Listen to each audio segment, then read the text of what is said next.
Con người ta khi phải buông bỏ thứ gì đó thì luôn cảm thấy phiền não, day dứt không yên. Con người dù muốn buông tay nhưng lại không thể hạ quyết tâm mạnh mẽ. Vậy phải làm sao? Mời bạn đọc câu chuyện sau và cùng chiêm nghiệm nhé. Có một người đàn ông với vẻ mặt khổ sở hỏi một vị hòa thượng: Thưa thầy, tại sao có một số thứ và một số người con không thể buông bỏ được?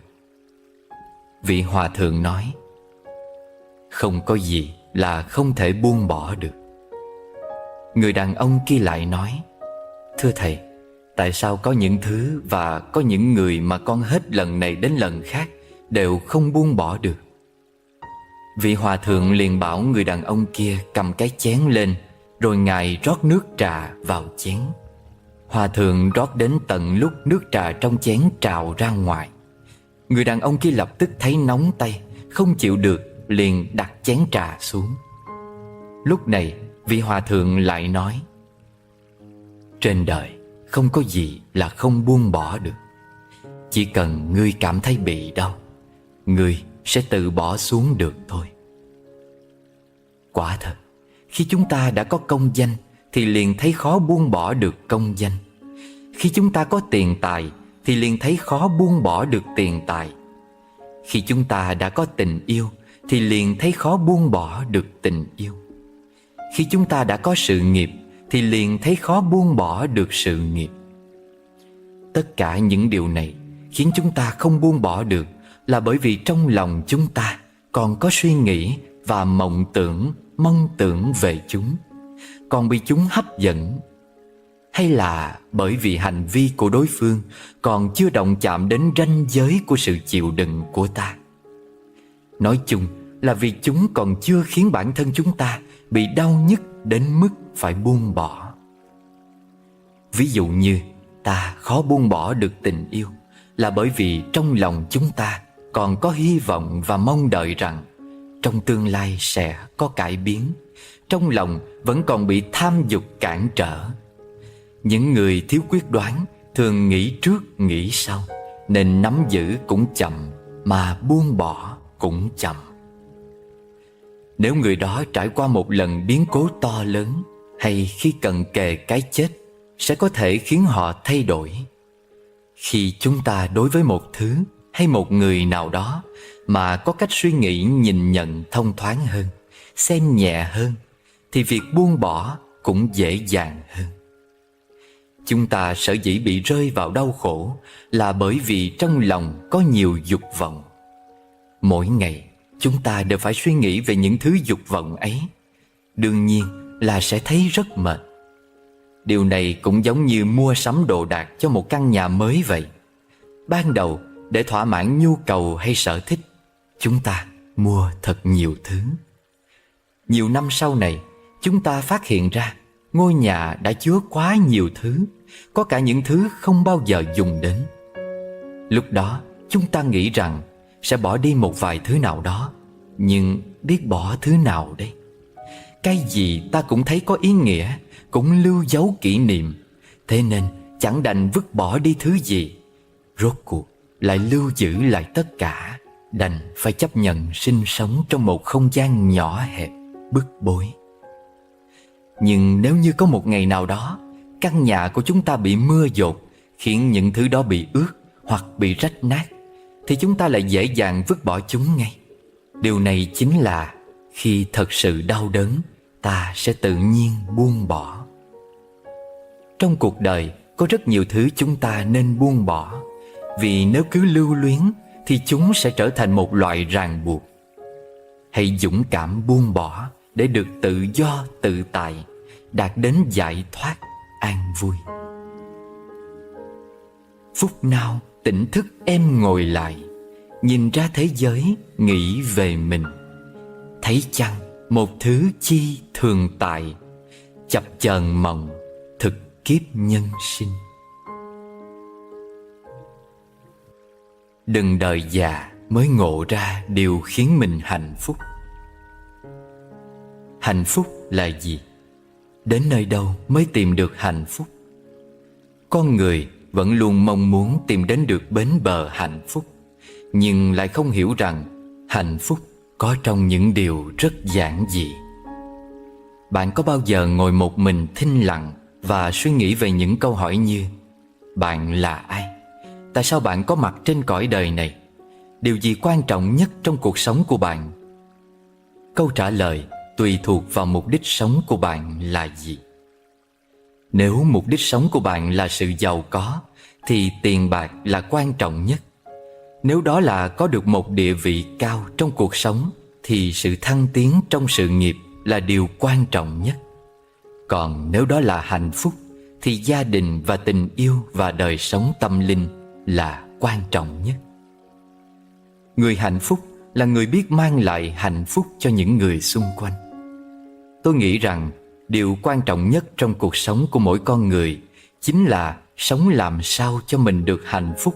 Và để làm được điều đó thì cần phải mang hạnh phúc đến cho gia đình, bạn bè, đồng nghiệp. Và cũng đừng quên mang hạnh phúc đến cho chính mình bằng những thú vui giải trí cùng mọi người xung quanh nhiều hơn. Cuộc sống luôn đa dạng và phong phú. Hãy luôn quan tâm đến tất cả những điều đó. Khi bạn đau ốm, có người tận tình chăm sóc cho, đó chính là hạnh phúc. Khi bạn lạnh, có người ôm bạn, đó chính là hạnh phúc. Khi bạn khóc, có người an ủi bạn, đó chính là hạnh phúc. Khi bạn già, có người bầu bạn cùng, cũng là hạnh phúc. Khi bạn sai, có người bao dung, tha thứ cho bạn, cái này là hạnh phúc. Khi bạn vất vả, có người thương xót, đây cũng chính là hạnh phúc. Hạnh phúc không phải là quanh bạn có bao nhiêu người, mà là có bao nhiêu người bên cạnh bạn.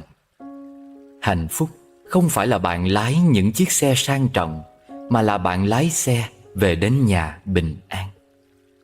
Hạnh phúc không phải là bạn tích trữ được bao nhiêu tiền, mà là mỗi ngày thể xác và tâm hồn được tự do, được làm những việc mình yêu thích.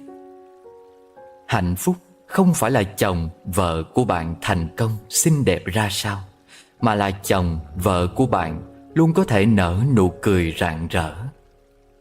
Hạnh phúc không phải là được ăn ngon, mặc đẹp, mà là không có bệnh, không có tai ương. Hạnh phúc không phải là lúc bạn thành công được tung hô nhiệt liệt, mà là lúc bạn sa cơ, vẫn có người nói: bạn tôi à, cố lên. Hạnh phúc không phải là bạn nghe qua bao nhiêu lời ngon ngọt, mà là khi bạn bi thương rơi lệ, có người nói với bạn rằng: không sao đâu mà, đã có tôi ở đây. Và hạnh phúc là khi còn có cha mẹ bên đời. Tặng người một ánh hồng dương, cho hồn mở ngõ yêu thương đến cùng. Một ngày trong cõi tạm dung, vạn điều độ lượng, sống chung trọn lành. Hạnh phúc từ khi biết cách nhìn. Tâm ta bị nặng xuống và khổ đau tìm tới với ta, thường là vì ta thấy ai cũng xấu, cũng đáng nghi. Nhưng ta quên đi một điều hết sức quan trọng trong đời sống, rằng ta nghĩ xấu cho ai là tâm ta xấu trước, ta nghĩ tốt cho ai là tâm ta tốt trước. Ta chỉ có hạnh phúc và thoải mái, đầy nghị lực để sống khi ta nghĩ được rằng mọi người chung quanh ta không ai xấu cả. Nếu có chăng chỉ có cái tâm ta xấu, khi nó đang nghĩ xấu về một người khác. Và ta biết rất rõ rằng người kia xấu vì họ chưa có đủ điều kiện để biểu hiện cái tốt của họ ra đó thôi. Ta hãy thực tập nhìn vào những cái tốt của người, để tâm ta có nhiều cơ hội đi lên. Ta thử thực tập 1 ngày, 1 tháng hay 1 năm, đừng thấy ai xấu cả. Thử xem tâm ta có nhẹ nhõm và thanh thoát hay không. Ta hãy phát tâm là một đốm lửa nhỏ giữa mùa đông, hay một giọt nước nhỏ giữa mùa hạ, để tâm ta có mặt trong tâm mọi người. Xa hơn thế, nếu không nhìn được cái tốt của người khác, thì ta nên tập nhìn mọi người với cái nhìn như thị, nghĩa là với cái nhìn như thể, như thế. Ánh nhìn càng đơn giản thì tâm thái ta càng trở nên trong sáng, nhẹ nhàng. Điều này thoạt nghe đơn giản, nhưng để có cái nhìn như thế lại không hề giản đơn. Xin sự sống cho tôi lần cơ hội để tâm tình mở lối, biết khoan dung, nhìn nhận thế không vội vàng kết tội, hiểu và thương, mong trải đến vô cùng. Làm chủ cảm xúc tiêu cực. Nổi giận là bản năng, làm chủ được cảm xúc là bản lĩnh. Nếu bạn không làm chủ được cảm xúc của mình, bạn sẽ trở thành nô lệ của cảm xúc. Cái gì cũng nói toạc ra, cái gì cũng bộc phát hết, không phải là thẳng tính, mà là chưa bao giờ học cách cân nhắc trước khi phát ngôn. Sai lầm lớn nhất của chúng ta chính là lưu lại tất cả những tật xấu, những cảm xúc tiêu cực nhất cho những người thân yêu nhất. Đừng để những cảm xúc tiêu cực hiển hiện trên khuôn mặt, vì đó là một loại biểu tình khiến người khác chán ghét bạn. Nếu ngay cả cảm xúc của bản thân mà còn không khống chế được, thì dù cho bạn có cả thế giới, sớm hay muộn bạn cũng sẽ phá hủy tất cả. Bạn có thể sẽ không bao giờ biết được những lúc bạn không khống chế được tâm trạng của bạn.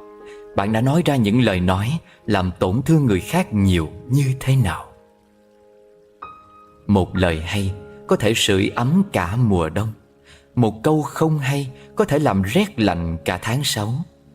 Bạn sẽ không biết được một lời buột miệng lúc nóng giận của mình có thể tổn thương người khác như thế nào, kể cả đó là những người thân thiết nhất.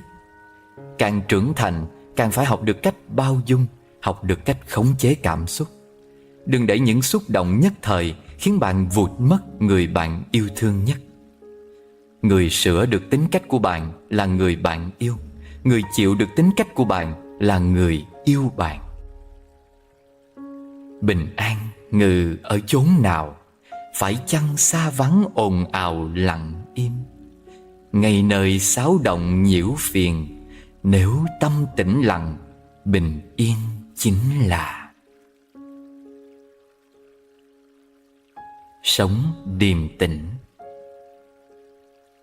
Này bạn, khi vui đừng vui quá, vì sẽ đến lúc buồn. Lúc buồn đừng quá buồn, vì sẽ có khi vui. Tiến lên một bước mà đánh mất mình thì bạn ơi, nên dừng lại. Bước lui để hiểu mình thì bạn cứ lùi thêm vài bước hay nhiều bước nữa cũng chẳng sao đâu. Những giá trị mà cuộc đời đặt ra để cho bạn vươn tới cũng chỉ là tương đối. Hai chữ thành công trong tương lai mà xã hội loài người đặt định đã giam nhốt cuộc sống hiện tại của bạn vào trong ngục thất. Có nghĩa gì đâu khi ta mãi bắt bóng đuổi hình mà để cho hiện tại bị rơi khuất trong thế giới lãng quên. Một hôm hồn an tình, quay trở về với thân, thở vào ra dừng lặng, nghe đời vui trong ngần.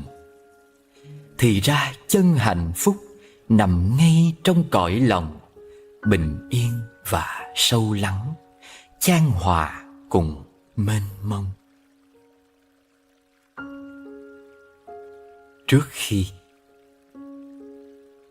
Trước khi định nói điều gì, ta nên học hành nhu mì lắng nghe. Trước khi chỉ trích cười chê, ta nên nhìn lại tự phê phán mình. Trước khi nổi giận bất bình, ngồi nghe hơi thở, lặng nhìn tự tâm. Trước khi cầu nguyện âm thầm, nhủ lòng dung thứ, lỗi lầm tha nhân. Trước khi giọt nước mắt lăn, biết dừng chân kẻo ăn năn muộn màng. Trước khi tính chuyện đá vàng, mua dây về tự buộc ràng xem sao. Trước khi nói chuyện trời cao, xem đi dưới đất bước nào trông trên. Trước khi ước vọng nhìn lên, một lần ngó xuống có thêm thương đời.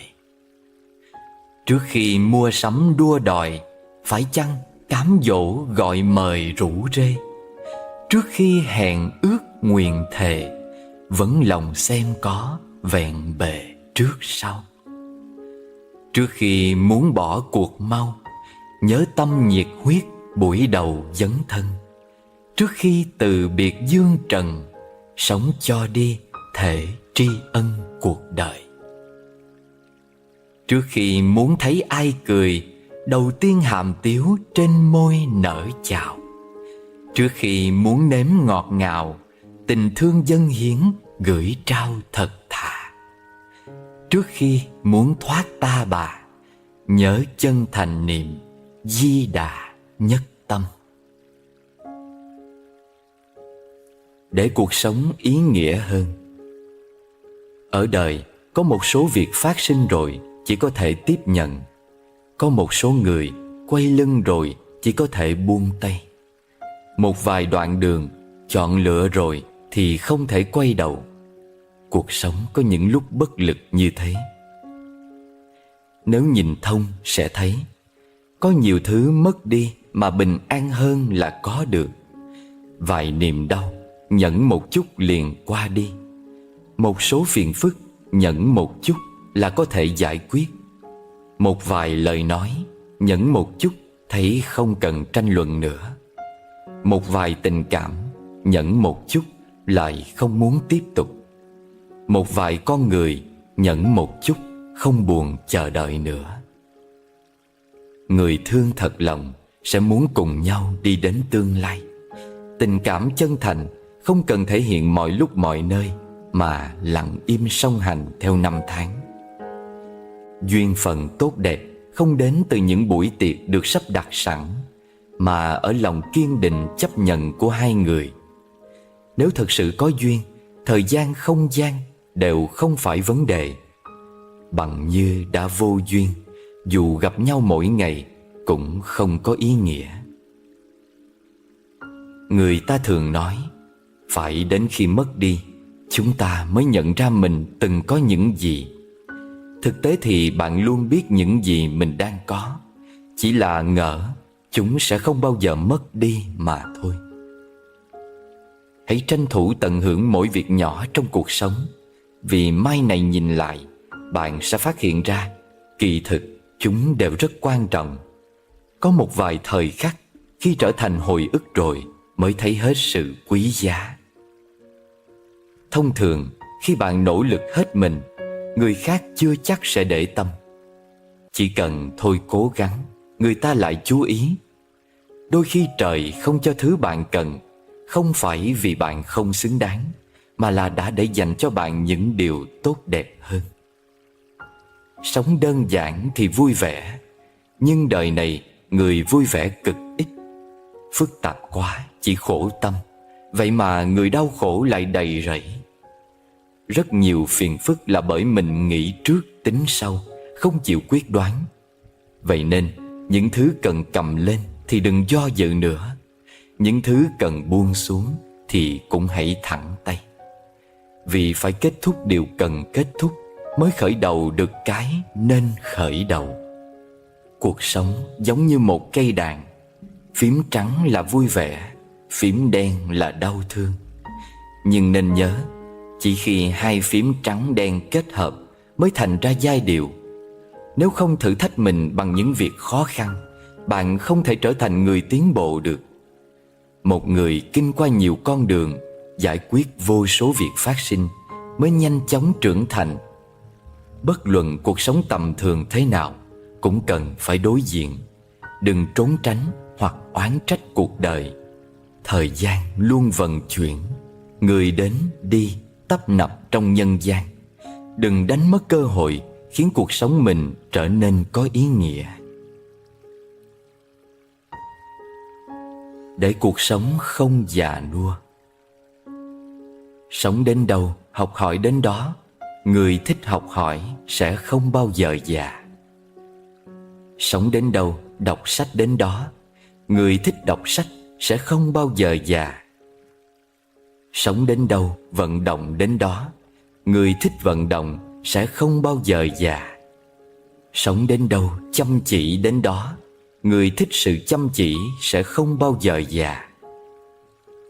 Sống đến đâu mơ ước đến đó. Người thích ước mơ sẽ không bao giờ già. Sống đến đâu mỉm cười đến đó. Người thích mỉm cười sẽ không bao giờ già. Sống đến đâu vui vẻ đến đó. Người thích sự vui vẻ sẽ không bao giờ già. Sống đến đâu yêu thương đến đó. Người có lòng yêu thương sẽ không bao giờ già. Mặn nhạt tại tâm. Thông thường lấy một muỗng muối đổ vào ly, nước sẽ rất mặn. Nhưng một muỗng muối đổ xuống hồ thì không vấn đề gì. Những phiền muộn của chúng ta cũng như muối. Còn nước mặn hay nhạt, giống như khổ hay vui, đều phụ thuộc tâm lượng mình lớn hay nhỏ. Hạnh phúc đến từ cảm giác, vui vẻ là từ tâm thái, nhẹ nhàng là do lựa chọn.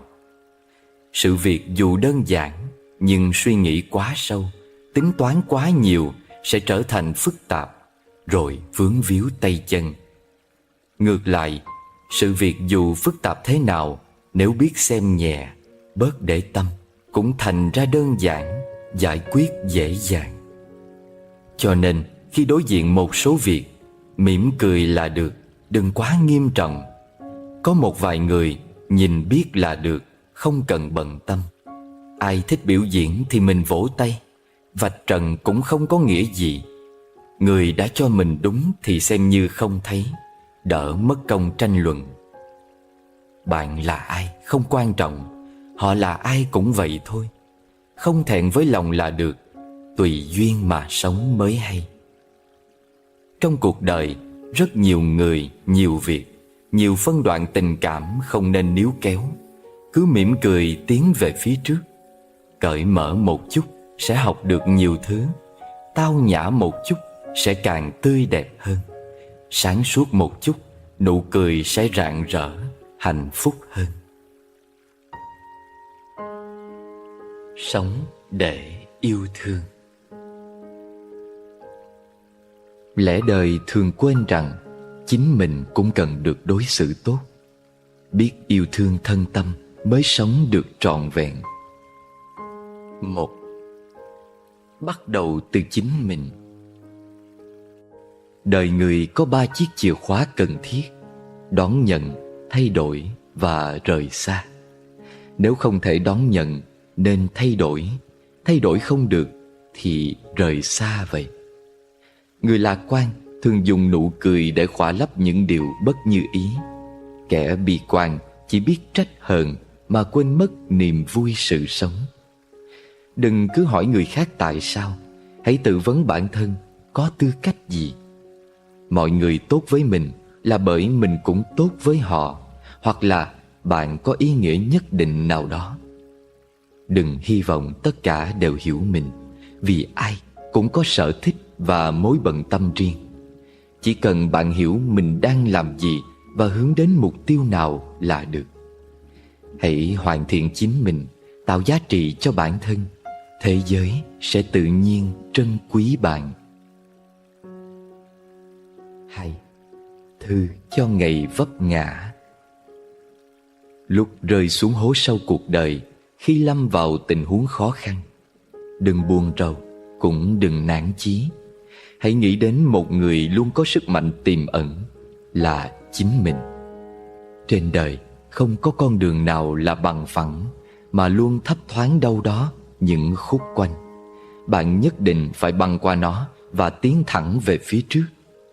Một chút quanh co đó không phải để khuất phục, mà là cơ hội giúp bạn luyện tính kiên cường.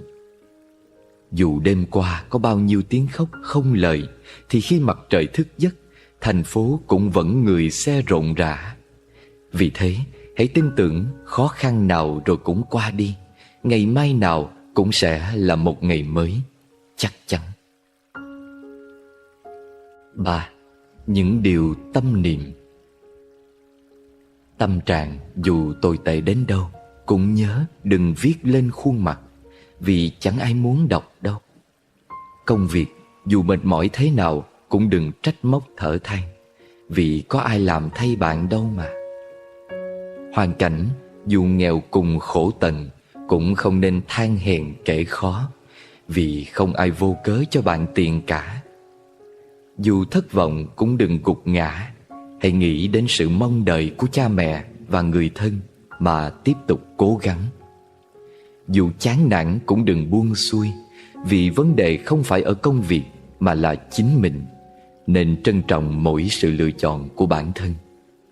Dù khó khăn cũng đừng than thở, vì ai cũng có việc riêng, không thể giúp bạn mãi, nên mạnh mẽ một chút. Tận hưởng những gì đang làm, dù bị đả kích cũng đừng bi quan mà mất ý chí, bởi chẳng ai sanh ra liền có thể giải quyết mọi chuyện hoàn hảo, mà phải cố gắng hết mình với từng công việc một. Đừng vội nghĩ mình cô độc. Kỳ thực rất ít người hiểu rõ cô độc là gì. Có người thân, có bạn hữu, chưa từng trải qua giông bão cuộc đời thì cô độc từ đâu đến? Khi đau buồn hay mỏi mệt nên biết tự an ủi lấy bản thân. Không có người lo lắng thì càng phải mạnh mẽ. Không có ai cổ vũ cũng phải biết tự bay lên. Không có người chiêm ngưỡng cũng cần thơm tho và tươm tất. Hãy quan sát cỏ dưới chân, hoa bên đường và lá trên cây. Sinh mạng dù khiêm tốn, nhưng chúng sống cuộc đời thật tươi đẹp. Sinh mạng dù vô thường ngắn ngủi, cũng không nên tùy tiện xem thường, vì không ai mua được sức khỏe cả. Có thời gian nên ngắm sông núi mênh mông để tinh thần được thư thái. Đừng quá khắc nghiệt với những việc quanh mình, vì mọi sự tồn tại đều có lý do riêng của nó. Đừng bình luận kẻ khác, đặc biệt là người mình chưa hiểu. Chúng ta chỉ có tư cách góp ý đối với những người bên cạnh mà mình thương yêu. Lúc tức giận thì không nên nói chuyện, vì sau đó ta thường hối hận về những lời đã lỡ thốt ra. Nên tha thứ đối với người từng làm mình tổn thương, nhưng nhất định đừng cho họ cơ hội tái phạm. Cuộc sống dù vất vả nhọc nhằn cũng đừng đánh mất lòng tự tin, vì những gì tươi đẹp đều đang ở phía trước. Phẩm chất dù cao quý hay hư hỏng tột cùng cũng nhớ đối xử hiếu thuận với mẹ cha, vì mai kia chắc chắn bạn cũng sẽ trở nên già yếu. Đừng quên người giúp đỡ mình, đừng hận người đã từng yêu, và đừng bao giờ lừa dối người trao lòng tin cho bạn. 4. Tập sống tùy duyên. Giữa người với người có thể gần cũng có thể xa. Giữa việc với việc có thể phức tạp cũng có thể đơn giản. Giữa tình cảm với nhau có thể sâu cũng có thể cạn. Đừng mong cầu người đối xử với mình đặc biệt, cũng chẳng nên hy vọng họ sẽ bớt đi những toan tính. Cuộc sống có người nói ít làm nhiều, cũng có kẻ sẽ chỉ biết khua chân múa tay.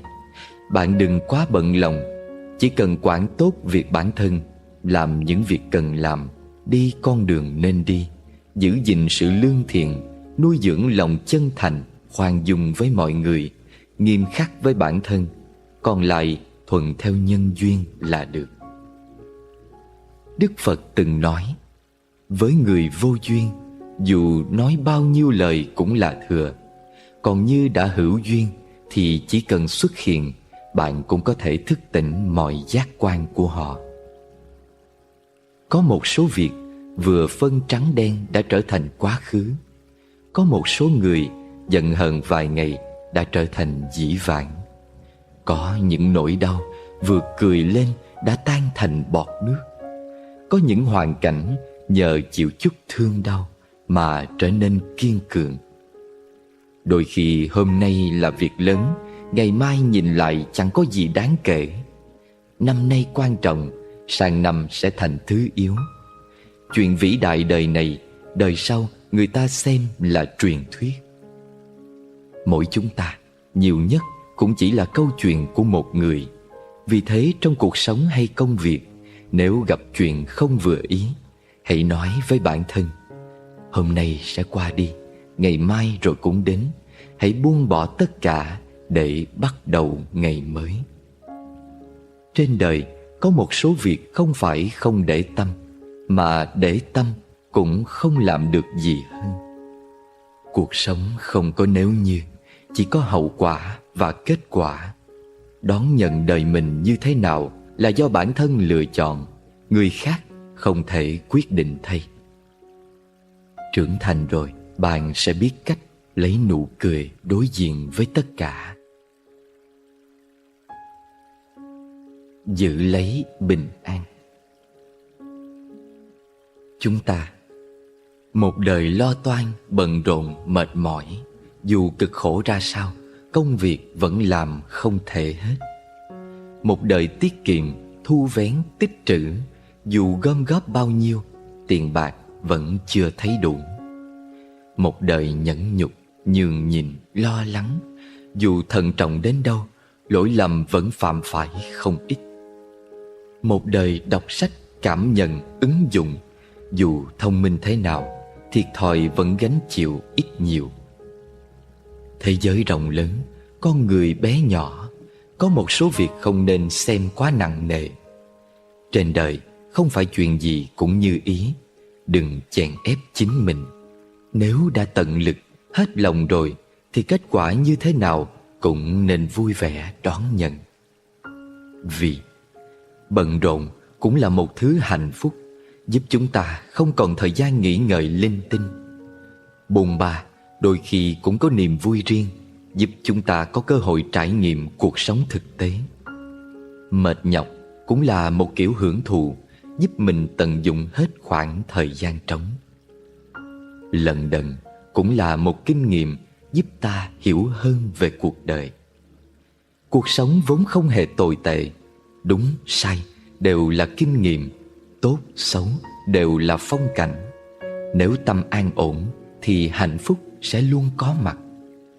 Dù sao thì cuộc sống vẫn cứ trôi đi, mãi lo lắng xa xôi cho chuyện thiên trường địa cửu, chi bằng giữ lấy sự bình an cho tâm hồn tại giây phút này. Biết tự lau khô nước mắt. Thông thường, người càng từng trải thì càng trầm tĩnh và giản đơn. Kẻ càng hời hợt thì càng nóng nảy và bất an. Người thật sự mạnh mẽ không phải không biết rơi lệ, mà họ có thể nuốt nước mắt vào trong và tiếp tục bước tới. Nhẫn nại một chút, kiên trì một chút. Dù chưa nhìn thấy hy vọng, cũng nên tin tưởng chính mình. Đôi khi cũng cần can đảm mang gánh nặng vượt quá sức thông thường một chút. Sau khi cố gắng, bạn sẽ phát hiện ra khả năng của mình cũng kỳ diệu lắm, hơn tưởng tượng rất nhiều. Hành trình đời người không chỉ có thuận lợi và bằng phẳng, cho nên hãy biết học cách chấp thuận và mỉm cười. Hãy lau khô giọt nước mắt, hóa giải nỗi nhọc nhằn, rồi tiếp tục đi con đường mình chọn, làm công việc cần làm. Mọi thứ dần dần sẽ trở nên tốt đẹp. Lẽ nhân sinh. Tha thứ cho một người thì khá đơn giản, nhưng để tiếp tục tin tưởng lại là điều không hề dễ dàng. Dưỡng ấm một trái tim mất rất nhiều thời gian, nhưng làm nó lạnh giá chỉ cần trong chớp mắt. Cuộc sống nên hoàn thiện lấy chính mình, đừng chen vào cuộc đời người khác. Dù là mối quan hệ gì thì người đến nên nhiệt tình tiếp đón, người đi hãy bình thản tiễn đưa. Cái không thuộc về mình đừng trông chờ, người đối với mình không thật lòng cũng hãy thôi hy vọng. Thời gian luôn thay đổi, ai rồi cũng sẽ khác đi. Dù nỗ lực đến đâu, điều không thể quay lại thì vĩnh viễn vẫn là không thể.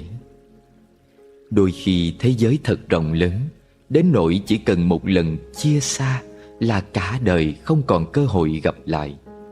Nhưng cũng có lúc trái đất bỗng trở nên nhỏ hẹp, đến mức vừa chia tay, quay đầu lại đã thấy gương mặt họ đang tươi cười, rạng rỡ. Cho nên khi gặp gỡ, hãy biết cách trân trọng. Lúc bên nhau nhất định nhớ giữ gìn. Quay lưng rồi, hãy là người lịch sự. Khi chia tay, nhất định nhớ mỉm cười. Vì biết đâu, lần chia xa này sẽ trở thành vĩnh viễn. 3 câu thần chú buông bỏ muộn phiền. Một ngày chợt nhận ra, có một số người nếu không chủ động tìm, họ chẳng bao giờ hỏi đến bạn. Nhờ vậy mà hiểu hơn ai mới thực sự quan tâm đến mình. Thời gian làm không ít người rời xa ta.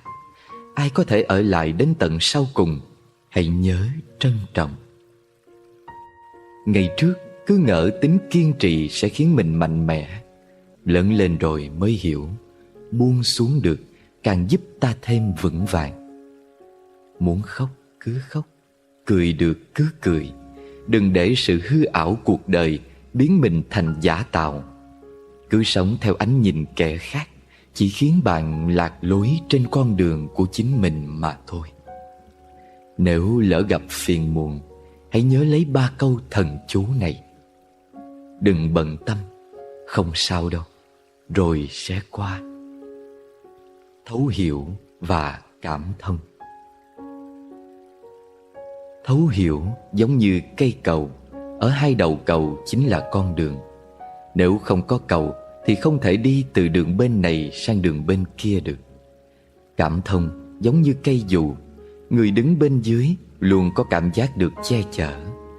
Nếu vắng đi những điều đó, thế giới này sẽ trở nên vô cùng lạnh lẽo. Thấu hiểu giúp ta bước khỏi vùng u tối, đến với một quang cảnh mới. Giống như đi qua cây cầu sẽ đến với con đường lớn. Những phiền não u ám cũng tự hóa thành bướm bay đi. Tục ngữ nói, lùi một bước thì trời cao biển rộng. Khoan dung người khác cũng là cách đối xử tốt với bản thân. Vì tha thứ cho người thì nụ cười sẽ ở lại với mình. Con người dù tốt đẹp thế nào cũng không thể thập toàn thập mỹ. Tình cảm dù toàn vẹn đến đâu cũng không thể không có tì vết. Nếu mở lòng bao dung đón nhận, sẽ cảm thấy thế giới này thật ra không đến nỗi tệ như bạn nghĩ. Trong hành trình kỳ diệu của cuộc sống, có thể gặp nhau đã là một nhân duyên. Chúng ta nên trân trọng, đừng để sự giận dữ cuốn trôi bao ân tình tốt đẹp, để lại những hối tiếc muộn màng. Bởi vì chúng ta đều có những muộn phiền, bất bình và nhiều việc không được như ý, nên đôi khi cảm thấy cả đất trời tăm tối, bất giác cảm khái, nhân tình sao mỏng manh như giấy lụa. Thật ra mặt trời luôn ấm áp, ánh ban mai vẫn sáng tươi mọi ngày. Chỉ là có lúc chúng ta đứng trong bóng râm mà thôi. Bao dung người khác hoàn toàn không phải là yếu đuối, mà là thể hiện tấm lòng độ lượng, là một lựa chọn thông minh. Chúng ta hãy cùng xây dựng cây cầu thấu hiểu, cùng bật lên cây dù cảm thông, cùng chia sẻ những gì tươi đẹp nhất của cuộc sống, để thế giới luôn tràn ngập ánh sáng ấm áp của mặt trời. Thế nào là hạnh phúc? Một hôm tôi hỏi lòng, thế nào là hạnh phúc? Lòng bảo, thân khỏe tâm an là hạnh phúc. Cơ thể khỏe mạnh rồi, làm sao để tâm được bình an? Lòng lên tiếng, tâm vướng bận quá nhiều thứ, không tự do, thì tất nhiên không cảm nhận được sự yên an. Tôi lý luận, sống ở đời sao có thể không vướng bận? Lòng thông thả, nếu tâm không làm nô lệ cho hình thức, chính là tự do. Tự do thì sẽ thông dong và tự tại. Tôi chưa hiểu, tâm vốn ở bên trong hình thức, sao có thể không bị phụ thuộc? Lòng giảng giải, tâm là nơi dung chứa mọi cảm nhận của cuộc sống. Nếu nếm phải ngọt bùi hay cay đắng cuộc đời đều có thể mỉm cười bước qua, sẽ không bị dính mắc. Tôi lại hỏi, sao mới được nhẹ nhàng như thế? Lại nghe thấy tiếng lòng. Danh lợi được mất giống như chiếc cầu bập bênh, không được thì thấy thiếu thốn, được rồi lại muốn nhiều hơn. Nếu tâm an ổn vững vàng thì đâu cần mệt mỏi chạy theo gió đông với những cơn giông xuống lên bất chợt. Tôi thắc mắc, tâm ta rộng hay thế giới lớn hơn? Lòng trả lời, trời đất bao la hay cuộc đời nhỏ bé đều do tâm cảm nhận. Ta có mặt thì vạn vật phản chiếu qua tâm cũng theo đó mà hiện ra. Đẹp xấu cũng từ đây mà thành. Tôi băn khoăn, vậy chúng ta đang đi đâu trong cuộc đời này? Lòng từ tốn, đời mỗi người vốn là một cây cầu, chỉ khác nhau ở phương hướng. Là bạn đang hướng ra ngoài cảnh xôn xao, hay tìm về với chân tâm tĩnh lặng mà thôi. Bất chợt một ngày. Bất chợt một ngày tôi nhận ra, quá quan tâm đến một người sẽ tổn thương chính mình. Bất chợt một ngày tôi nhận ra, tình cảm là thứ chỉ có thể gặp mà không thể tìm. Bất chợt một ngày tôi nhận ra, có nhiều thứ chỉ có thể nắm lấy một lần, một khi buông tay là mất đi mãi mãi. Một sự việc nếu kỳ vọng quá nhiều sẽ dễ dàng thất vọng. Một tình cảm nếu trao đi quá nhiều sẽ khiến mình mỏi mệt. Một con người nếu chờ đợi quá lâu sẽ cảm thấy đớn đau. Thật ra trong cuộc sống không có khó khăn nào là không thể vượt qua. Trong cuộc đời không có con người nào là không thể rời bỏ.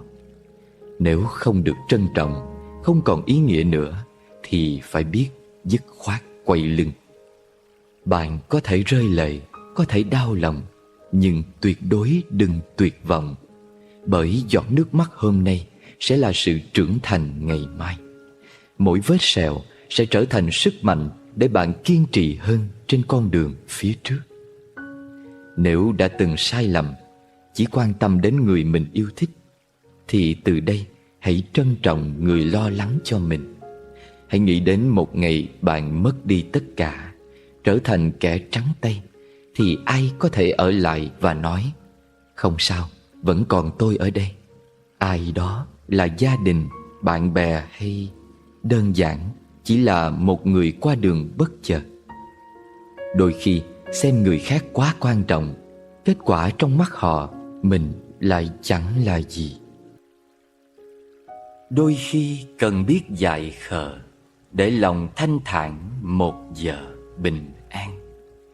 Đôi khi cần bỏ tính toan để bờ môi đó thênh thang nụ cười. Đôi khi chín bỏ làm 10 để thôi câm nín một lời trao nhau. Đôi khi thấu hiểu niềm đau để thôi phán xét những câu tuyệt tình. Đôi khi biết dở trang kinh để tìm thấy lại an bình nội tâm. Đôi khi biết sống lặng thầm để nhìn tỉnh thức thâm trầm nở hoa. Đôi khi cần biết lỗi ta để lòng độ lượng thứ tha lỗi người. Đôi khi ngước mắt nhìn trời để hồn khoáng đạt rạng ngời nắng xuân. Đôi khi cần biết dửng dưng trước bao cám dỗ trói chân khổ đời. Đôi khi cần biết buông lơi để nghe hơi thở là nơi dịu dàng.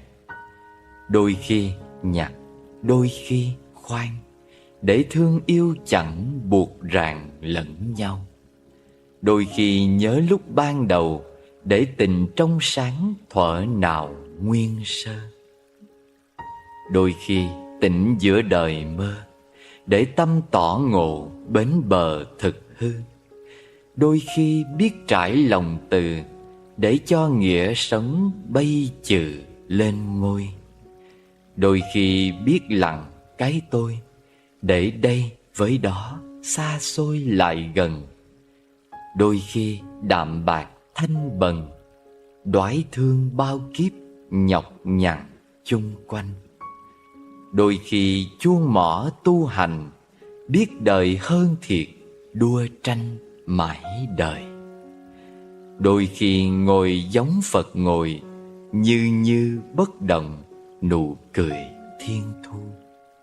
Để ngày nào dứt phàm phu, mở toang cánh cửa, chân như bước về. Nhân quả thế gian. Nếu nhìn mọi người đều thấy ưu điểm, đối với mọi việc đều có ý nghĩa, bạn sẽ thấy cuộc sống này thật vui vẻ, thế giới này thật tốt đẹp. Nếu dùng tâm phiền não đối diện cuộc đời, xem mọi thứ đều là nghiệp chướng, thế giới sẽ trở nên xấu xa, đáng ghét. Rất nhiều người hy vọng mình xinh đẹp hơn. Thật ra, phương pháp tốt nhất để được xinh đẹp chính là giữ lấy nội tâm thanh tịnh và tinh thần vui vẻ. Nét đẹp này khiến người đối diện cảm thấy nhẹ nhàng, không sanh lòng chán ghét. Thật ra, những gì nhận được ở đời này đều là kết quả mình tạo ra trước đó. Còn những điều đang làm sẽ nhận lấy kết quả về sau. Cuộc sống cứ như thế mà tiếp nối. Nếu ý thức được, chúng ta sẽ hạn chế được rất nhiều suy nghĩ tiêu cực và không oán trời trách người khi gặp chuyện trái ý nghịch lòng. Phước báu đến từ sự cần cù và lối sống hy sinh. Hãy khởi lòng từ bi giúp người nghèo khó, dùng tâm cảm ơn báo đáp những thâm tình và giữ tâm tương kính với mọi người mọi việc. Nếu có lòng tin vào nhân quả, sẽ không gây tạo những việc đáng tiếc trong đời. Vui vẻ, kiên trì với những thiện lành hiện tại, sẽ đón một ngày mai tươi sáng, nhẹ nhàng. Trạm nghỉ của cuộc sống. Chúng ta, những con người bằng xương bằng thịt, khó tránh khỏi những lúc sức cùng lực kiệt. Một trái tim nhỏ bé, yếu đuối sẽ có khi cảm thấy thương tổn, đau lòng. Nhưng không phải hễ có bao nhiêu uất ức thì đều phải phơi bày lên khuôn mặt. Càng không thể hễ gặp khó khăn là phải tìm người kể khổ. Nếu mọi nỗi đau đều có thể quên đi thì chẳng ai muốn giữ mình thanh thản. Nếu mọi vết thương đều có thể liền sẹo thì cần chi những cấm kỵ trên đời. Hãy nhớ rằng bạn cũng là một người bình thường. Lúc cơ thể mỏi mệt, cần phải biết nghỉ ngơi. Khi trong lòng bị tổn thương, cần phải được điều trị. Mọi việc, chỉ cần bản thân đã cố gắng hết lòng thì kết quả thế nào cũng không cần hối hận. Bởi trên đời có rất nhiều việc không phải mình muốn là được, không nên làm khó bản thân. Cuộc sống chỉ có một con đường chúng ta không thể lựa chọn là đầu hàng. Có một lối đi không thể từ chối là trưởng thành. Bước qua một trắc trở sẽ có thêm một kinh nghiệm. Khắc phục được khó khăn giúp ta thêm kiên cường. Cuộc đời nếu có thể bớt chút so sánh, bớt chút toan tính, bớt chút oán hờn, bao dung nhiều hơn, thấu hiểu nhiều hơn, cho đi nhiều hơn, thì mỗi ngày đều là một ngày mới và thế giới sẽ trở nên yên bình.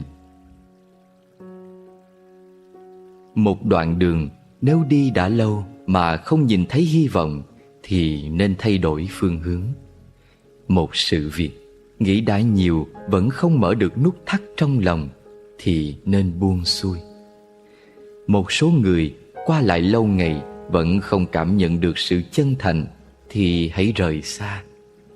Một lối sống áp dụng một thời gian dài vẫn không tìm thấy niềm vui thì nên chọn cách thay đổi. Giữ mình chừng mực. Con người kiên cường lâu ngày sẽ có khi mỏi mệt. Tình cảm để tâm quá nhiều sẽ khiến lòng đớn đau. Công việc tích cực quá đà cũng có khi mang vạ. Lời nói Phát ngôn quá lố sẽ trở thành khoác lác. Đã là cuộc sống thì không thể thiếu cay đắng ngọt bùi. Đã là cuộc đời thì sao tránh khỏi tình người ấm lạnh. Ai chẳng mong một đời thuận buồm xuôi gió, không gặp đau thương. Ai chẳng muốn quý trọng tình nghĩa, không bỏ không rời. Có một số việc nhìn rõ rồi sẽ thấy nhẹ nhàng hơn. Có một số người hiểu thấu rồi thì không bận lòng nữa. Làm người nhiều lúc không nên quá rạch ròi. Có khi hết lòng hết dạ vẫn bị trách hờn. Cứ thoải mái vô tư thì không gì vướng bận.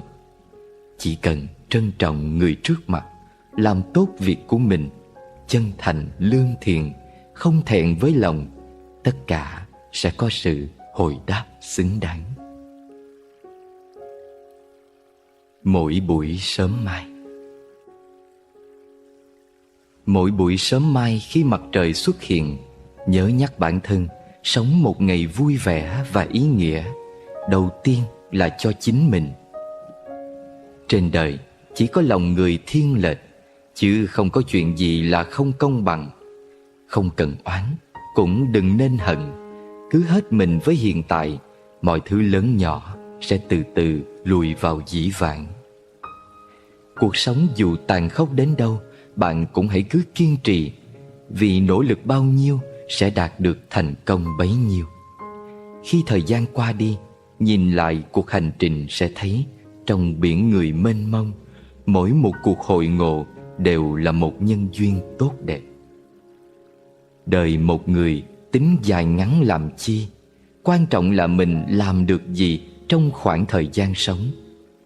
Cuộc sống gập ghềnh lắm, nhớ để người bên cạnh cảm nhận chút ấm áp. Vì mỗi ngày, người còn lại bên ta sẽ một ít đi. Khoảng thời gian mình được gặp họ cũng ngày càng ngắn lại. Buổi sáng, khi mặt trời xuất hiện, nhớ nhắc mình bắt đầu một ngày bình yên, đặt niềm vui trong lòng và nở nụ cười trên môi. Sự khác nhau giữa người thông minh và người trí tuệ. Người thông minh biết nắm bắt cơ hội, biết khi nào nên ra tay. Còn người trí tuệ biết khi nào nên buông tay. Vì vậy, cầm lên được là thông minh, nhưng bỏ xuống được là trí tuệ. Người thông minh thể hiện thế mạnh của mình ra ngoài, tức bộc lộ hết tài năng. Người trí tuệ để người khác thể hiện thế mạnh, còn họ âm thầm lặng lẽ làm. Ví dụ, trong một bữa tiệc, người thông minh bận nói không ngừng. Vì vậy, họ giống cái ấm trà. Người trí tuệ bận lắng nghe người khác nói. Thế nên, họ giống cái tách trà. Nước trong ấm rốt cuộc cũng phải rót vào tách mà thôi. Thông minh là một loại khả năng sinh tồn, còn trí tuệ lại là một dạng cảnh giới của sinh tồn. Trên thế giới có rất nhiều người thông minh, nhưng rất hiếm người có trí tuệ. Ngay cả Socrates được công nhận là người trí tuệ cũng tự thấy rằng nếu xét theo yêu cầu về trí tuệ thì bản thân ông cũng là người vô tri. Người thông minh thường không chịu được sự thiệt thòi, nhưng người trí tuệ thường có thể chịu thiệt. Người thông minh luôn có thể bảo toàn lợi ích của mình khi làm việc với người khác. Ví dụ như khi kinh doanh, người thông minh luôn có thể thu về lợi nhuận. Còn người trí tuệ sẽ không theo đuổi việc thu lợi nhiều nhất, mà đặt lợi ích của người khác lên hàng đầu. Thế nên có khi sẵn sàng bù tiền. Người trí tuệ biết rằng không mất thì sẽ không được. Người thông minh chú ý chi tiết, người trí tuệ chú trọng tổng thể. Người thông minh thường phiền não nhiều, thường mất ngủ, qua đời sớm vì nhạy cảm hơn người bình thường. Người trí tuệ có thể rời xa phiền muộn, đạt đến mức độ không vui vì được, không buồn vì mất. Vì vậy, người trí tuệ ăn ngon ngủ yên, sống thọ. Người thông minh có khát vọng thay đổi người khác để người khác làm theo ý mình. Người trí tuệ thường thuận theo tự nhiên. Vì vậy, người thông minh thường có những quan hệ căng thẳng, còn người trí tuệ thường có những quan hệ hòa nhã hơn. Thông minh đa số là trời sinh, có được do di truyền. Còn trí tuệ dựa nhiều vào tu tập, rèn luyện. Thông minh có thể giúp ta có được nhiều tri thức, trí tuệ khiến ta có văn hóa. Vì vậy, một người càng có nhiều tri thức thì càng thông minh, còn người càng có nhiều văn hóa thì càng trí tuệ. Thông minh dựa vào tai và mắt, tức tai thính, mắt tinh. Trí tuệ phụ thuộc vào tâm hồn, tức tuệ do tâm sinh. Thông minh có thể mang đến tiền tài và quyền lực, trí tuệ có thể mang đến niềm vui nội tại. Vì thế, nếu cầu tài thì chỉ cần thông minh là đủ.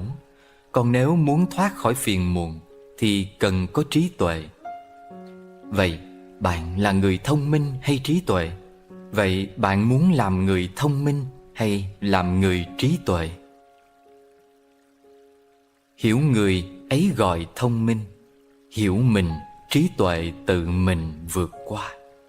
Vui đời ẩn giấu phong ba, bình yên nội tại mới là phúc chân. Bận lòng chi nữa. Dù đã gặp qua lắm cụ già, ai hay mai đó cụ là ta. Vẫn lo xuôi ngược đời cơm áo, linh hồn hoang phế cõi tha ma. Dù đã thấy nhiều những nạn tai, chuyện ấy đời ta sẽ đứng ngoài. Say sưa tạo ác quên hành thiện, bất chợt tai ương đến thở dài. Dù biết chung quanh lắm khổ buồn, ái tình danh lợi mãi tơ vương. Bồn bà tất bật quên nhìn lại, những kẻ về không ở cuối đường. Dù thấy bao nhiêu kẻ chết rồi, mình không như thế, chuyện xa xôi. Chẳng một ai tin mình sẽ chết, bất chợt vô thường, sống cuốn trôi. Ai đã thấy, nghe, biết cả rồi, thì về kẻo muộn bóng chiều rơi. Mồ hoang lắm kẻ còn xanh tóc, bận lòng chi nữa, dã tràng ơi. Những câu thường nhắc bên lòng. Có những việc hôm nay ta thấy lớn, ngày mai nhìn lại chẳng có gì đáng kể. Năm nay chuyện ấy quan trọng, sang năm sẽ trở thành thứ yếu. Chuyện vĩ đại đời này, đời sau người ta gọi là truyền thuyết. Trên đời có một số việc không phải ta không để tâm, mà có để tâm cũng không làm được gì hơn. Đừng mong cầu mọi người đối xử với mình đặc biệt, cũng chẳng nên hy vọng họ sẽ bớt đi những toan tính. Giữa người với người có thể gần, cũng có thể xa. Giữa việc với việc có thể phức tạp, cũng có thể giản đơn. Giữa tình cảm với nhau có thể sâu, cũng có thể cạn. Trong cuộc sống, có người nói ít làm nhiều, cũng có người chỉ biết hoa tay múa chân. Bạn không nên quá bận lòng về người khác, chỉ cần quản tốt việc của chính mình. Mọi việc còn lại hãy thuận theo nhân duyên. Có một số việc vừa phân trần trắng đen đã trở thành quá khứ. Có một số người ta giận hờn vài ngày đã trở thành dĩ vãng. Có những nỗi đau vừa cười lên đã tan thành bọt nước. Có những hoàn cảnh nhờ chịu chút thương đau mà trở nên kiên cường. Đức Phật từng nói rằng với người không có duyên, bạn nói bao nhiêu lời cũng là thừa. Còn khi đã hữu duyên với nhau thì chỉ cần bạn xuất hiện thôi là đã có thể đánh thức mọi giác quan của họ. Cuộc sống không có nếu như hay giá như, chỉ có kết quả và hậu quả. Đời mình như thế nào là do bản thân lựa chọn, người khác không thể quyết định thay. Chúng ta nhiều nhất cũng chỉ là câu chuyện của một người. Vì thế trong cuộc sống hay trong công việc, nếu gặp chuyện bất như ý, hãy nói với bản thân rằng hôm nay sẽ qua đi, ngày mai rồi cũng đến. Cho nên hãy buông bỏ tất cả để bắt đầu ngày mới. Trưởng thành rồi, bạn sẽ biết cách lấy nụ cười đối diện với tất cả. Chỉ cần luôn làm tốt những việc của bản thân, như làm những việc cần làm, nuôi dưỡng lòng chân thành, khoan dung với mọi người, nghiêm khắc với bản thân, giữ gìn sự lương thiện, đi con đường chánh hạnh, mỗi ngày sống trong tâm niệm biết ơn. Mọi việc còn lại hãy thuận theo nhân duyên vận hành.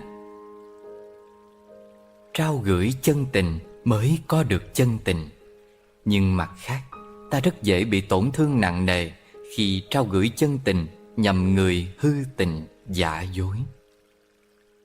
Đôi khi lãnh đạm không phải là vô tình, mà chỉ là một cách để tránh khỏi bị tổn thương.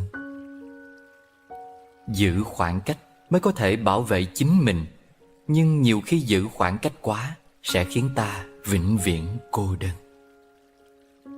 Không có nửa bên kia 100%, chỉ có 50% của hai người hợp lại thành cặp vợ chồng hoặc một cặp nhân duyên 100%.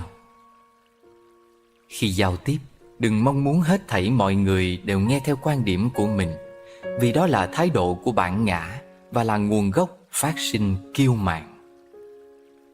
Người hiểu ta thì ta không cần giải thích. Người không hiểu ta, ta lại càng không cần giải thích, bởi họ không hề muốn nghe ta. Vì thế, giải thích vĩnh viễn là thừa thãi. Ngắn ngủi cùng đi một đoạn đường, tuổi chiều tóc bạc ngắm tà dương. Mỉm cười hai kẻ nhìn nhau gật, chẳng chi ngoài sống để mà thương. Ánh trăng tan.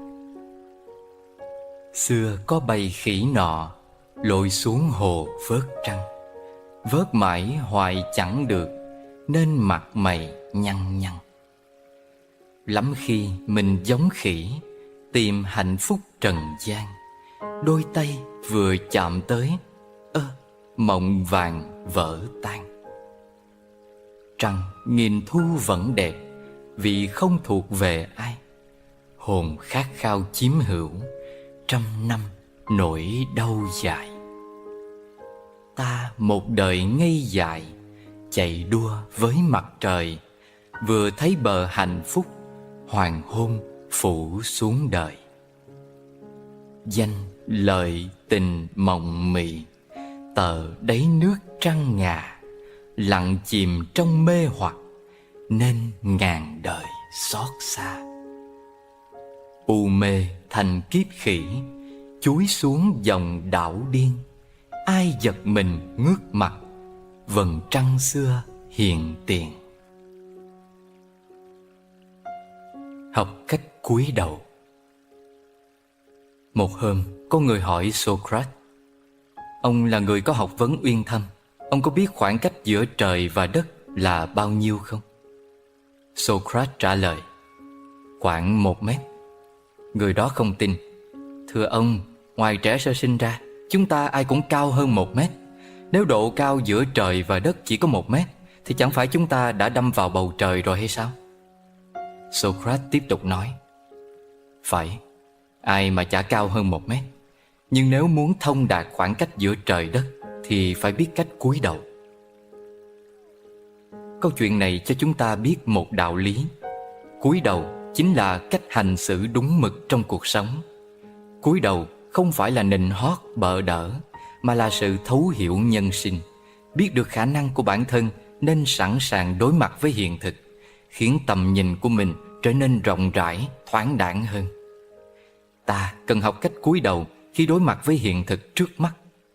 Ta cần học cách cúi đầu trước những sai lầm của mình. Con người không phải thánh nhân, ai chẳng có sai lầm. Đã mắc lỗi thì nên sửa đổi. Tuy nhiên, có những người không đủ can đảm thừa nhận sai lầm của chính mình. Cúi đầu không phải khuất phục, thấp hèn, mà là biết rằng sai nên phải sửa. Đó là cái giá phải trả. Can đảm cúi đầu trước sai lầm là một hành động thông minh và quyết đoán, là một loại phẩm cách cao quý, rộng lượng mà thông dong. Có công thì mới có thẳng, có lui thì mới có thể tiến, có nhu thì mới có thể cương.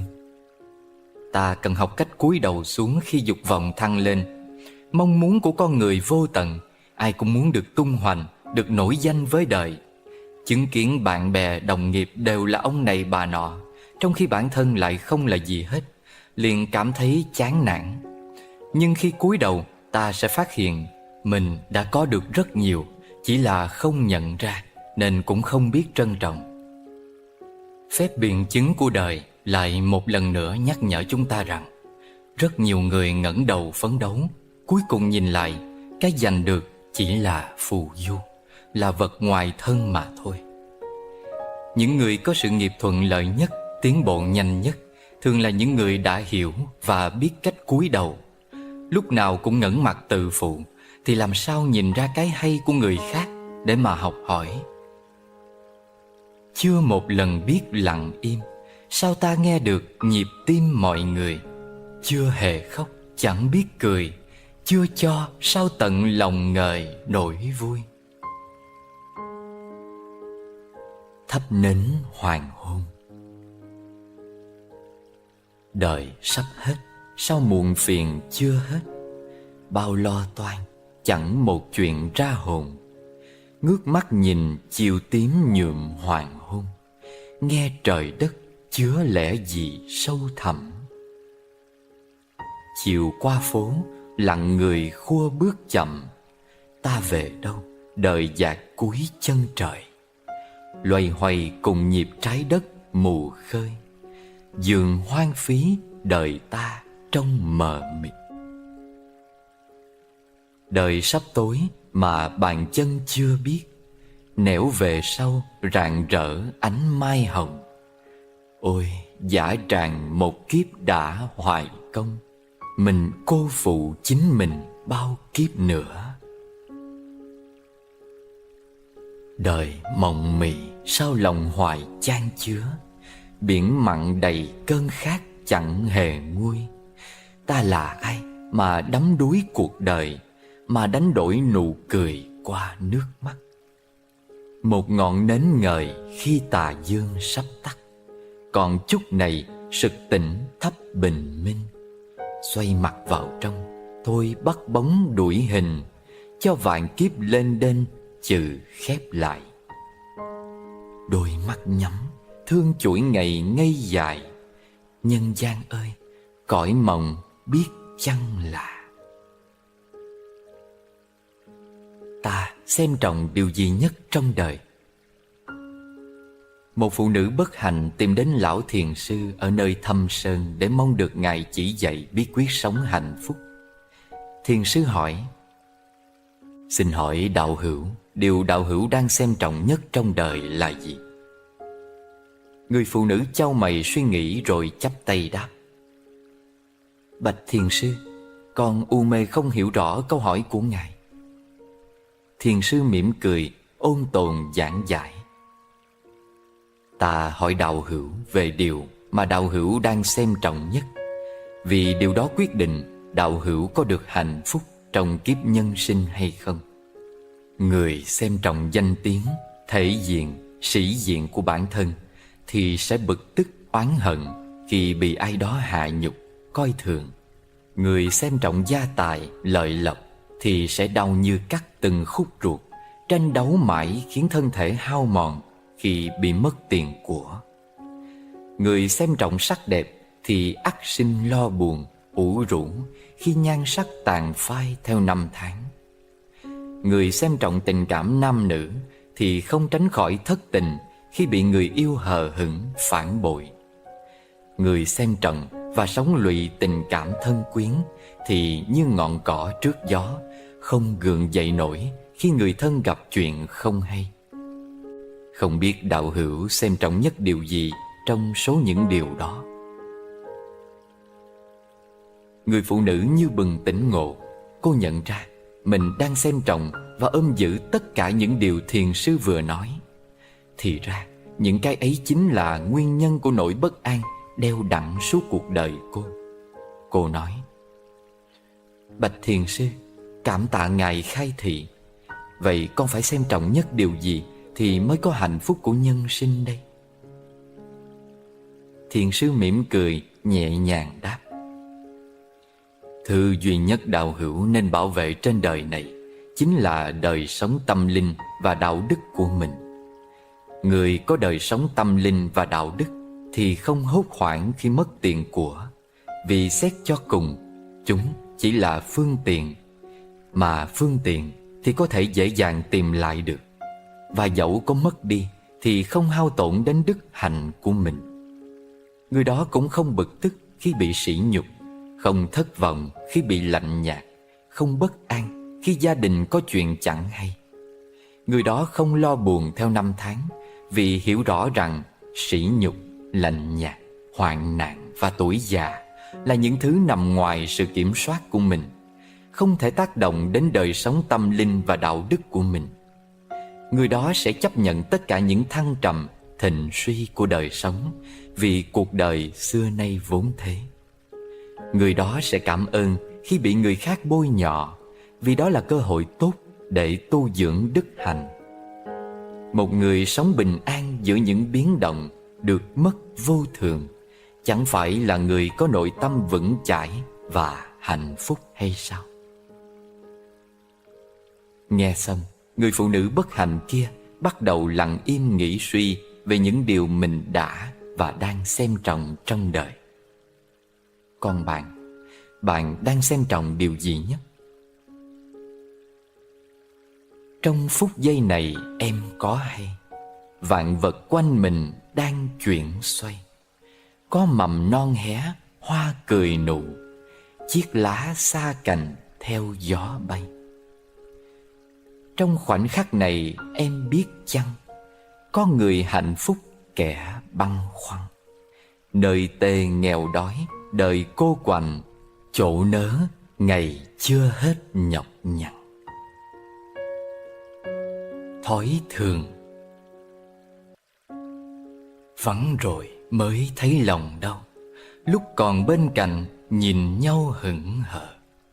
Khuất rồi quay quắt thẫn thờ, khi gần chẳng thiết một giờ cho nhau. Tháng ngày lạnh lẽo lướt mau, câu thương chưa nói, lời đau đã nhiều. Biệt rồi mới biết là yêu, hỏi thời gian có ngược chiều được chăng? Xa rồi mới thấy ăn năn, chưa lời tha thứ, lòng băn khoăn hoài. Giận rồi mới hiểu mình sai, người đi thôi hết còn ai tự tình. Mất rồi mới biết đoái nhìn, còn đây chỉ một tấm hình lặng im. Hết rồi nhịp đập trái tim, mới hay một kiếp vô minh sống cùng. Đông rồi tiếc những ngày xuân, thả mồi bắt bóng hư không cuối đời. Mưa rồi nhớ rực áo phơi, khóc rồi tiếc hận bao lời đã buông. Mẹ cha thuận thế vô thường, ngàn muôn hiếu hạnh nhớ thương cũng hoài. Chiều tàn mới biết mỉm cười, toan cười thì đã ngập trời bóng đêm. Đi rồi mới nhớ gọi tên, người xuôi vào cõi lãng quên mịt mờ. Tỉnh rồi mới ngộ rằng mơ, thế nên sống trọn từng giờ hôm nay. Người không hết già lúc này, đời mang hối tiếc đong đầy vị lai. Không tha thứ là một loại ngục tù. Nhà tù là nơi giam giữ những người phạm tội. Tâm chúng ta cũng như một nhà tù, tức nơi ta giam giữ những người có tội, có lỗi với ta. Chúng ta khóa chặt họ trong đó, ta giữ kỹ chìa khóa, ta ráo riết canh cửa ngục ngày đêm. Ta tự nhủ, tôi sẽ không cho anh ta hoặc cô ta ra ngoài. Tôi có thể thả anh ta, cô ta, nhưng tôi quyết không thả. Trong lúc ấy thì chính chúng ta cũng đang ngồi tù. Ta không hề hay biết ta đang bỏ tù chính mình, ta cũng đang ngồi tù. Không tha thứ chính là một loại ngục tù là vậy. Hãy cứ thương đi dù ai ghét, dù ai ganh bôi bác thị phi. Thói đời vẫn vậy, chấp mà chi. Đời ý nghĩa là khi tha thứ. Những hạt mầm an vui, cần gửi chút yêu thương để tình người ấm lại, cần đôi phút khờ dại để lòng mình vô ưu, cần trải chút tâm từ để chan hòa cuộc sống, cần lặng dừng sao động để cảm nhận bình yên, cần về với thiên nhiên để nghe hồn tươi mát, cần sống đời mộc mạc để tâm tình thanh cao, cần biết tặng biết trao để đời không vô vị, cần đối xử tế nhị để ta người thăng hoa, cần dung thứ bỏ qua để mai kia còn gặp, cần biết sống tự lập để trưởng thành vươn lên, cần chân cứng đá mềm để bước cùng gian khó, cần đôi khi bày tỏ để thôi niềm cách ngăn, cần biết Phật Pháp Tăng để tâm đăng tỏ ràng, cần lấy thiện làm bàn để lối về an vui, cần biết tiến biết lùi trên con đường danh lợi, cần biết luôn làm mới tháng ngày hạnh phúc hơn, cần biết sống tri ân để vẹn câu tình nghĩa, cần nếm mùi dâu bể để quay về giác tâm. Tâm ta như thế nào, đời mình là thế ấy. Vậy cần nên gieo cấy những hạt mầm an vui. Những bài học cuộc đời dạy ta.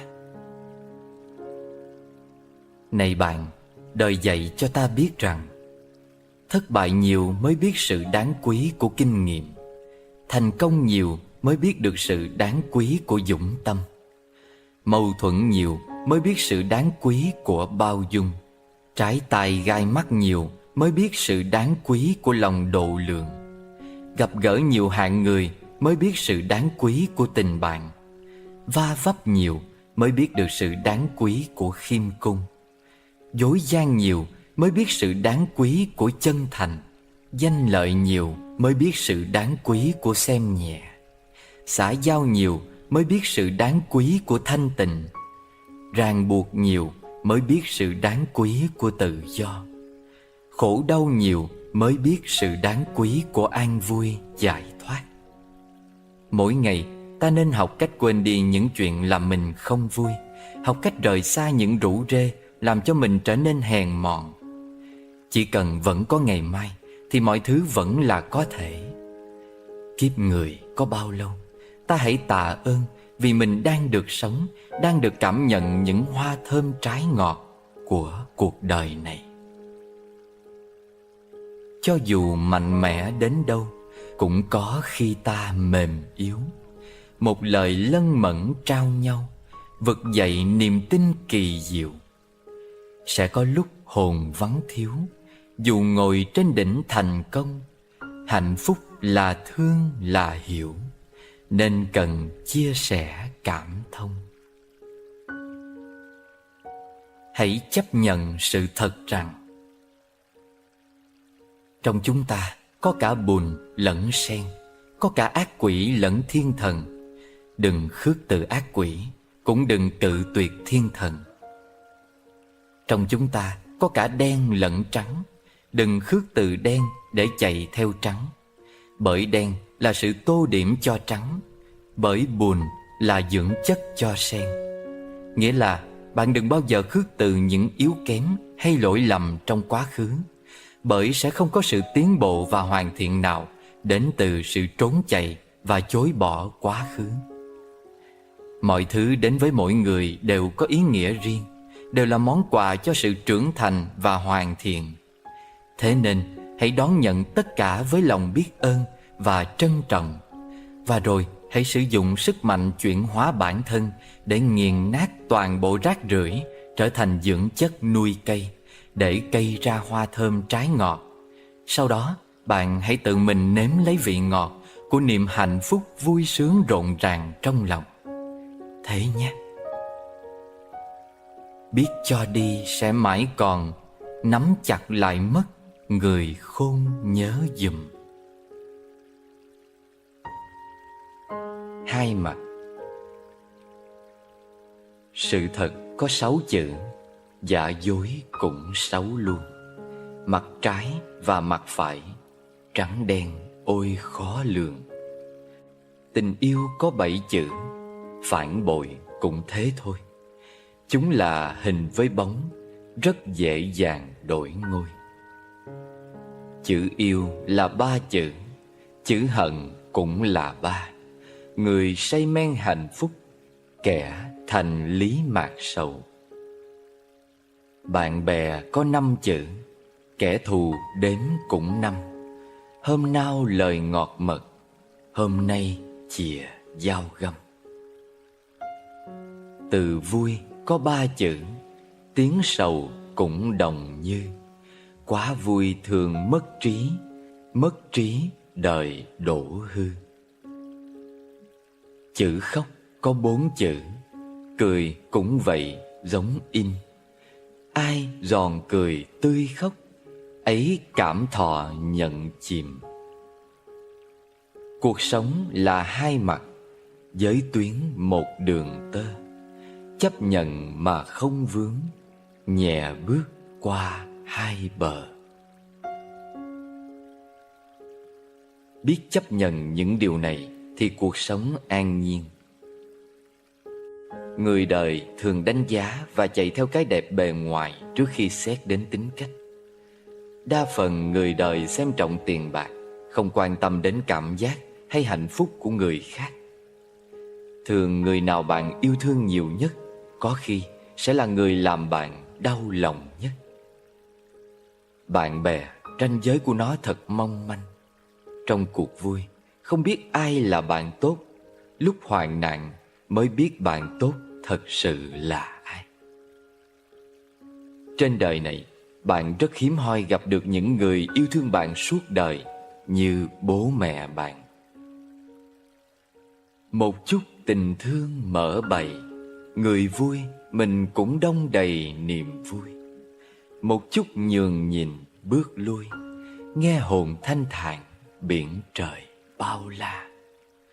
Một chút tha thứ bỏ qua, ngày mai vẫn đậm chung trà đệ huynh. Một chút cử chỉ chân tình, khổ đau gửi lại ánh nhìn tạ ơn. Bạn phiền muộn là do tâm hay chấp nhất và chưa đủ rộng lượng. Bạn tức giận là vì muốn chung quanh thuận theo ý mình và lòng bạn chưa đủ bao dung. Bạn rầu rĩ là do suy nghĩ chưa đủ tích cực. Bạn lo nghĩ là do tâm trí chưa đủ thông dong. Bạn đau thương là tại chí chưa đủ kiên cường. Bạn đố kỵ là vì bạn chưa đủ ưu tú. Bạn tham muốn là vì chưa thấu hiểu vô thường. Mỗi một loại phiền não đều bắt nguồn từ chính ta. Mỗi khi chúng xuất hiện chính là cơ hội để ta quay về quan sát nội tâm, nhận ra khiếm khuyết của bản thân, rồi sau đó nỗ lực chuyển hóa. Cứ như thế, nhờ phiền não mà chúng ta hoàn thiện hơn mỗi ngày. Đôi khi nên cảm ơn buồn, vì buồn đích thực cội nguồn của sen. Đừng mong đời chẳng muộn phiền, mong ta đủ sức yếu hèn vượt qua. Tạ ơn giáo lý Phật Đà, giữa đời thuận nghịch vẫn là thông dong.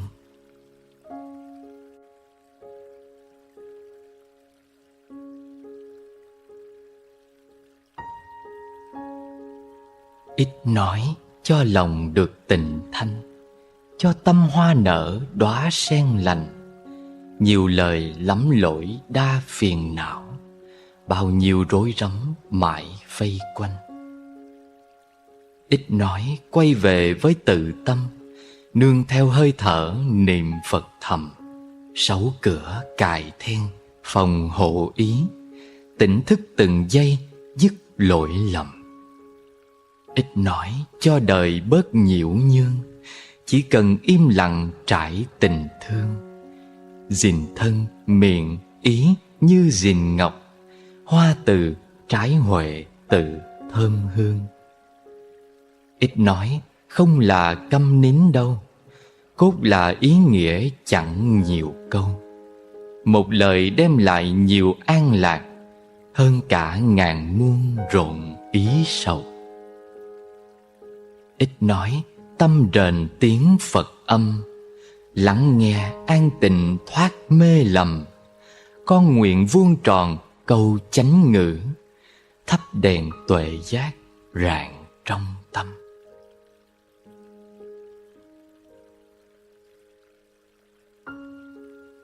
Giữa người với nhau chỉ có một sự khác biệt rất nhỏ, nhưng chính sự khác biệt nhỏ ấy sẽ quyết định con người thất bại hay thành công, đau khổ hay hạnh phúc. Sự khác biệt đó chính là tâm lượng và thái độ sống. Có lần Đức Phật dạy rằng loài người được chia làm hai hạng. Một hạng như cái giếng nước ở ngã tư đường cho muôn người sử dụng. Một hạng như cái giếng nước nằm trong rừng sâu, hiếm ai dùng được. Hạnh phúc thay nếu bạn được người khác lợi dụng. Điều đó chứng tỏ rằng bạn có giá trị nên người khác mới trông mong, nhờ cậy. Thế thì ta không nên sợ bị người đời lợi dụng, chỉ sợ lòng mình hẹp, chẳng ai dám cậy nhờ. Tâm ta giống như một con đường, ta càng tính toán, càng lắm mưu nhiều kế, thì con đường ấy càng cục. Đường rộng không bằng tâm rộng, tâm rộng một tấc, đường rộng một trường. Nhà rộng chẳng bằng tâm rộng, mệnh tốt không bằng tâm tốt.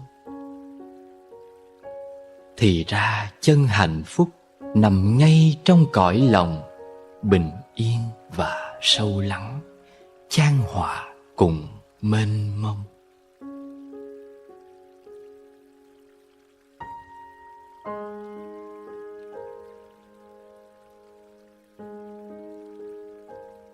Khổ đau là bạn an vui, an vui đích thực không rời khổ đau.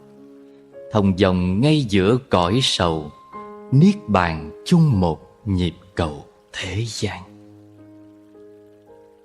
Trong mưa có giọt nắng vàng, nơi buồn thoang thoảng mơ màng hương sen. Giữa ngày nghiêng bóng màn đêm, canh khuya chợp mắt nắng lên ngập hồn. Sau niềm vui có nỗi buồn, trong tù ngục thấy con đường thoát ly. Nơi dung nhan tuổi xuân thì có đôi mắt mẹ xếp ly buổi chiều. Ghét người bởi chính vì yêu, yêu bao nhiêu hận bấy nhiêu cũng lạ. Trong chùa có cả ta bà, trong ta bà ẩn một tòa Như Lai. Nơi điều nghịch ý trái tai, lặng mà nghe tỏ một bài pháp âm. À ơi, dưới võng con nằm, cũng là giấc ngủ ngàn năm đi về. Trong phiền não có Bồ Đề, dạt dào sóng gần bốn bề đại dương. Ngay tim ta có tình thương, thương như lưới cá tơ vương nhọc mình. Trong sinh tử gặp vô sinh, bên đời huyên náo lặng thinh Phật ngồi. Trong ta có cả vạn đời, lặng yên tràn ngập đất trời xưa sau. Những khác biệt của góc nhìn. Thấy mỏi mệt, thử thay đổi góc nhìn về cuộc đời. Bị áp lực, thử thay đổi môi trường để hít thở. Nếu nghi hoặc, thử thay đổi chỗ đứng rồi đánh giá. Còn do dự, thử thay đổi hướng đi trong chọn lựa. Khi buồn bực, thử thay đổi hoàn cảnh tìm niềm vui. Gặp phiền não, thử thay đổi tư duy để hóa giải.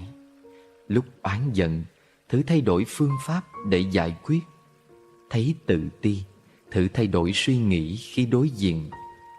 thay đổi góc nhìn một chút, có khi bạn sẽ phát hiện ra thật nhiều điều khác biệt. Đi qua những rối rắm cuộc đời. Cuộc sống không phải là chiến trường, nên không cần phải phân định thắng thua. Giữa người với người, nếu cảm thông tăng lên thì hiểu lầm sẽ giảm xuống. Giữa việc với việc, nếu nhường nhịn tăng lên thì đấu tranh sẽ giảm xuống. Có một số việc cần phải nhẫn, có một số người cần phải nhường, không thể tranh giành thấp cao. Không nhất thiết phải cầu xin sự tán đồng và thấu hiểu của ai cả, vì mỗi người đều có quan điểm và cá tính riêng. Chúng ta thường quá xem trọng bản thân, mới có chuyện lo buồn về việc được mất, rồi cho rằng người khác không hiểu mình. Thật ra, làm người cần phải biết xem nhẹ cá nhân, giảm một chút tự ngã và đặt mình vào vị trí người khác để nghĩ, sẽ thấy cuộc đời dễ thương hơn rất nhiều. Cho nên mới nói, càng mở lòng ra thì niềm vui càng lớn, bao dung càng rộng, sẽ nhận được càng nhiều. Đừng bàn luận chuyện sau lưng người khác, cũng không cần quá để tâm đến những lời đồn thổi về mình. Vì một người vô dụng thì không có gì để nói, càng xuất sắc sẽ càng bị để ý và bị bình phẩm. Ở đời, nhận lỗi là một dạng thành thật, còn bỏ qua là một kiểu phong độ. Nếu bạn gửi đi thành thật mà không nhận được phong độ, chứng tỏ đối phương có phần tầm thường và thô tục. Miệng lưỡi người khác chúng ta không thể khống chế được. Việc dễ dàng nhất là giữ cho mình một tấm lòng nhẹ nhõm, rồi bước qua những rối rắm cuộc đời. Chân tính. Hạnh phúc là để cảm nhận, không phải để thể hiện. Cuộc sống là để trải nghiệm, không phải để toan tính. Tình cảm là để kết nối, không phải để thử nghiệm. Cha mẹ là để hiếu thuận, không phải để đòi hỏi. Bạn bè là để sẻ chia, không phải để so bì. Người thân là để chăm sóc, không phải để tổn thương. Tiền bạc là để chi tiêu, không phải để đo lường. Công danh là để cống hiến, không phải để khoe khoang. Vật chất là để sử dụng, không phải để phô trương. Tin tưởng là để chắc chắn, không phải để áp lực.